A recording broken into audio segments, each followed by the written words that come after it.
Hello viewers, welcome to Telugu desk. ఈరోజు మనం నేపాల్లో జరుగుతున్న రాజకీయ సంక్షోభం గురించి మాట్లాడుకుందాం. నేపాల్ ప్రధానమంత్రి కేపీ శర్మ ఓలీ కొద్దిసేపటి క్రితం తన పదవికి రాజీనామా చేశారు. ఈ రాజీనామా వెనుక ఎన్నో ఆసక్తికరమైన కారణాలు, హింసాత్మక నిరసనలు, సైన్యం జోక్యం కూడా ఉన్నాయి. ఈ వీడియోలో నేపాల్లో జరుగుతున్న పరిణామాలను సరళంగా ఆసక్తికరంగా మీ ముందుకు తీసుకొచ్చేందుకు ప్రయత్నం చేస్తాను.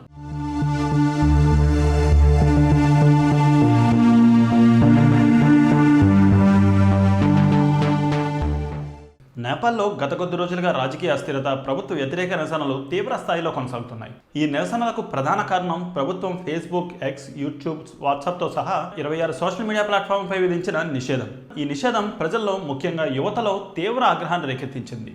కేపీ చోర్, దేశ్ చోడ్ వంటి నినాదాలతో వందలాది మంది యువ నిరసనకారులు కాఠ్మాండు వీధుల్లోకి వచ్చారు. ఈ నిరసనలు హింసాత్మకంగా మారాయి. నిరసనకారులు ప్రధాని కేపీ శర్మ ఓలీ ఇంటిని, ప్రభుత్వ భవనాలను, మంత్రుల నివాసాలను లక్ష్యంగా చేసుకుని నిప్పు పెట్టారు. పార్లమెంట్ భవనాన్ని ముట్టడించేందుకు కూడా ప్రయత్నం చేశారు. ఈ ఘటనలో దాదాపు 20 మంది మరణించగా 300 మందికి పైగా గాయపడ్డారు. ఈ హింసాత్మక నిరసనలు పరిస్థితిని చేయి దాటేలా చేశాయి.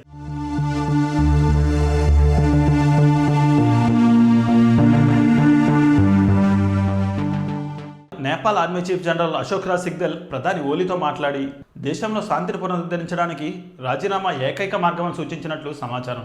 ఈ సూచన మేరకు ఓలీ తన పదవిని వదిలేశారు.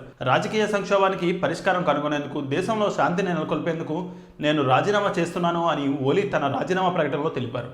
ఈ రాజీనామా సమయంలో వందలాది మంది నిరసనకారులు ప్రభుత్వ వ్యతిరేక నినాదాలతో ఓలీ కార్యాలయంలో ప్రవేశించిన కొద్ది గంటల్లోనే ఈ నిర్ణయం వెలువడింది. ఓలీ రాజీనామాకు ముందు హోంమంత్రి రమేష్ లేఖక్, వ్యవసాయ శాఖ మంత్రి రామ్నాథ్ అధికారి, నీటి సరఫరా శాఖ మంత్రి ప్రదీప్ యాదవ్లు కూడా తమ పదవులకు రాజీనామా చేశారు. నిరసనకారులపై ప్రభుత్వం కఠిన చర్యలు తీసుకోవడాన్ని వ్యతిరేకిస్తూ ఈ మంత్రులు తమ నిర్ణయం తీసుకున్నారు. ఈ రాజీనామాలు దేశంలో రాజకీయ అనిశ్చితిని మరింత స్పష్టం చేశాయి. సోషల్ మీడియా నిషేధం ఈ ఆందోళనకు ప్రధాన కారణంగా మారింది.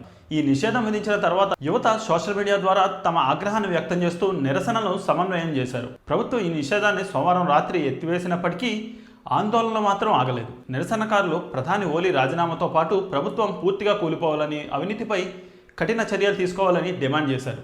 రాజీనామా ప్రకటించిన తర్వాత ఓలీ వైద్య చికిత్స పేరుతో దుబాయ్ పారిపోవడానికి ప్రయత్నిస్తున్నారని కొన్ని వార్తలు వస్తున్నాయి. దీనికోసం ప్రైవేట్ ఎయిర్లైన్స్ సిద్ధంగా ఉందని, ఆయనను సురక్షితంగా దేశం విడిచి వెళ్లేందుకు సైన్యం సహకారం కోరినట్లు కూడా సమాచారం. అయితే ఈ వార్తలపై ఇంకా అధికారిక ధృవీకరణ రాలేదు.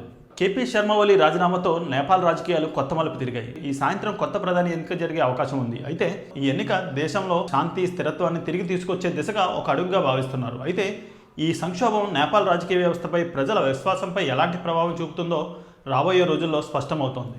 నేపాల్లో ఈ రాజకీయ సంక్షోభం ఎలా ముగుస్తుంది? కొత్త ప్రధాని ఎవరవుతారు? ఈ సంఘటనలపై మీ అభిప్రాయం ఏంటి? కామెంట్స్లో తెలియజేయండి. ఈ వీడియోని లైక్ చేయండి, షేర్ చేయండి. మా ఛానల్ సబ్స్క్రైబ్ చేయడం మాత్రం మర్చిపోవద్దు. మరిన్ని ఇంట్రెస్టింగ్ స్టోరీస్ కోసం మమ్మల్ని ఫాలో అవ్వండి.